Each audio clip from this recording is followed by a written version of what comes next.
alam ang punta. Hello, magandang umaga sa inyong lahat. Hi everyone, this is Oscar again from Liwaliw Travels. Guys, it's been a while, medyo matagal tayong hindi nakagawa ng videos, no? Kasi we are been so busy about dun sa ating platform na ginawa natin dun sa ating website, no? So we are actually changed, our game, the game plan. As you can see, nag-ano na tayo, we convert to an online travel agency. What does that mean? We try to scale up the business so we can able to reach farthest demographic online. Yan ang system ngayon, no? Kahit saan dapat sasabay ka sa bagong sistema, no? You cannot be stay in the same program that you have. Dapat laging merong bagong updates, no? Para hindi ka maiiwan. That is the reason. And you'll notice naman ngayon everything is like run through an AI system, no? So what does that mean? Wala nang barriers, no? Wala nang parang harang, no? So it can entirely reach more demographic ang span ng iyong business. So yun po yung ating ginagawa for the past few months, no? And until now medyo hindi pa tapos. We still are working on it. Some features na dapat ayusin sa website, but we are on the right track na sa ginagawa natin, no? And since we are on the right track already, we are on my way dun sa aming motorhome. Medyo natagalan siya, no? Natengga yung ating motorhome dun sa yard, and inspectionin po natin.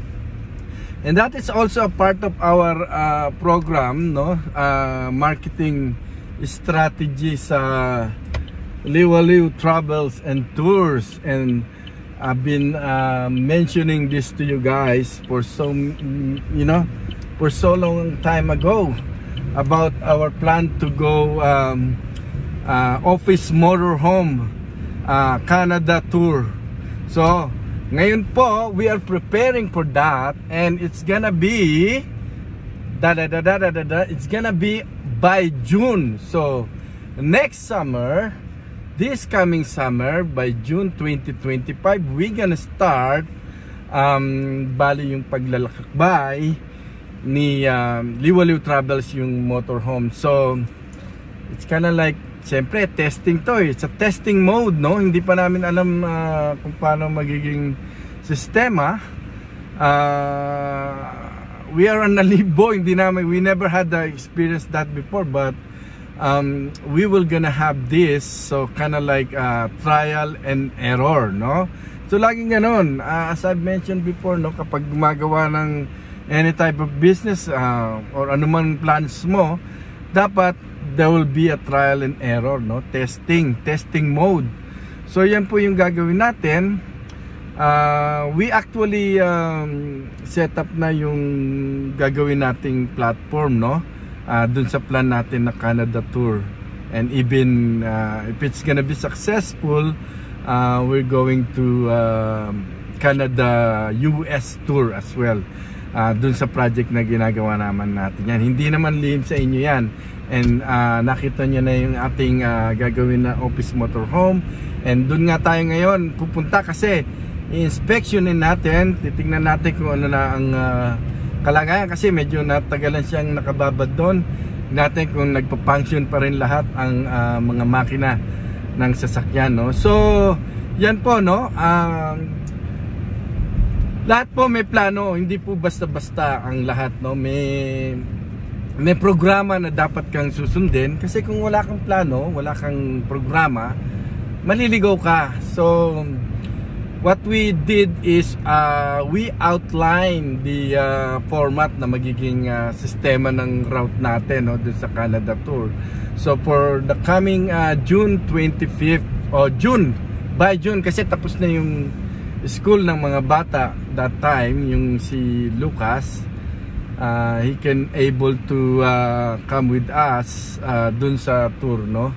So we'll explain that to you further sa mga susunod nating mga vlog, no? So yon, it has a segment of kind of like a season, let's say season 1, and that with that it's already formatted on our program, no? Yung season 1, which is gonna be routing all over Alberta and the British Columbia, no, for 6 months during summer. So yan po yung ating ginagawang platform, and sundan nyo, this is gonna be very exciting, no, yung ating ginagawang segment of plan tour, no.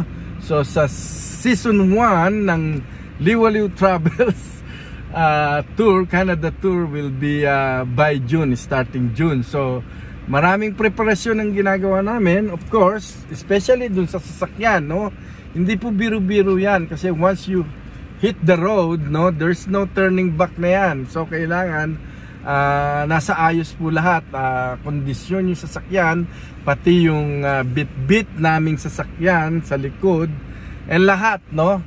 And also, syempre, marami tayong unexpected, hindi natin inaasahan na pwedeng mangyari. So, well, we're hoping for the best, and God is always there, no, para sa mga plano natin. Yun ang wag nyong kakalimutan kung meron kayong mga plans.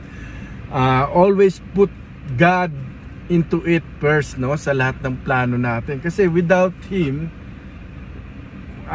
mahirap mag-success kapag meron kang pinaplano. Dapat laging merong contact sa kanya muna, na if it's His will, no, and mararamdaman mo naman yun eh.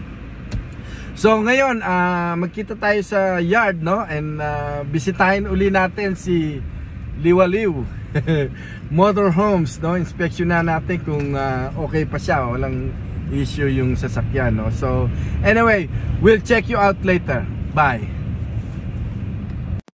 So ito guys, no, itong parte na to ni-record ko siya, pero ang nangyari hindi nakuha sa audio. So ito yung baling storage na kung saan doon natin nilalagay itong motorhome, no. Kasi hindi naman pwede dito sa Canada yung sa bahay mo ilalagay yung motorhome, kasi malaki. May susumbong ka ng kapitbahay, no. So ito tayo, papasok tayo rito ngayon, na meron tayong access dito para makapasok tayo sa loob. So tara, punta tayo doon sa loob. Ito dito, tinry ko yung side track ng hover, pero hindi siya sumunod, kaya mapapansin niyo natawa ko dito. Yung hover kasi, tinatrack niya yung pace mo, no? So hindi siya sumunod. Nakasakay ako sa sasakyan. So ito, makikita niyo. So yan yung kaganapan dito sa loob.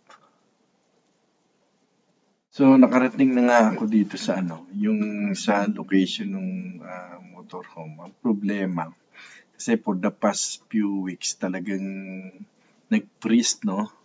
Malamig dito.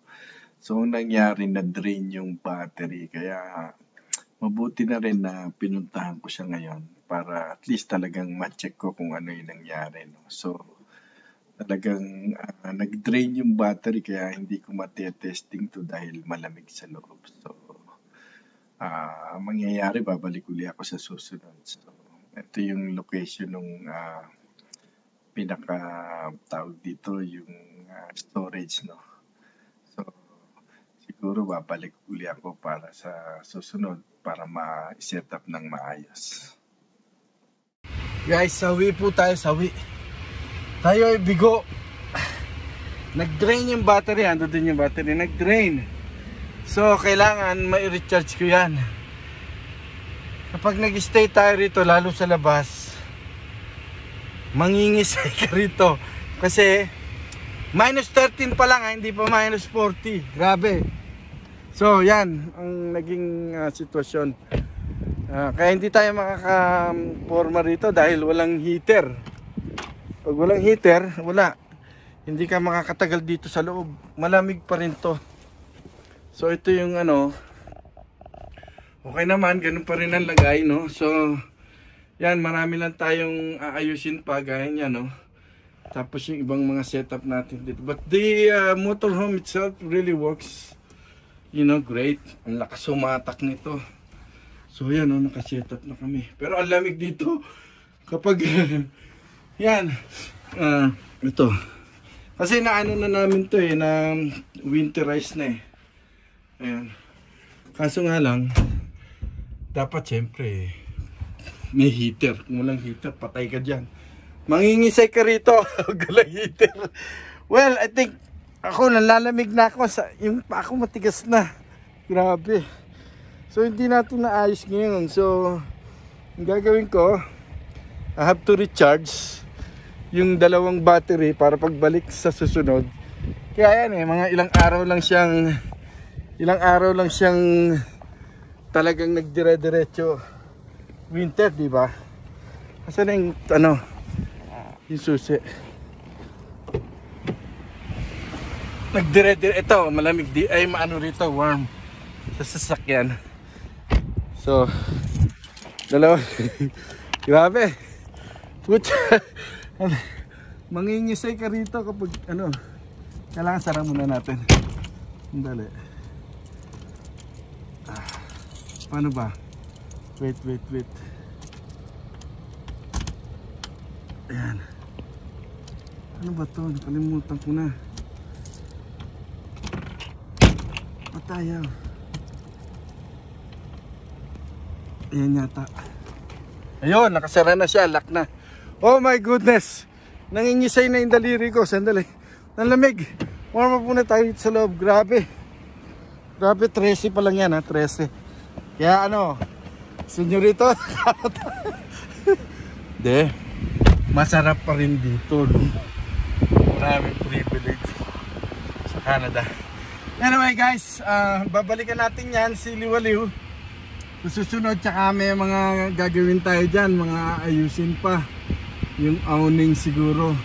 Tsaka nag-iisip ako kung paano lalagay dyan yung mukha namin, yung Liwaliw team. Siguro paggagawa ng vinyl siya, no?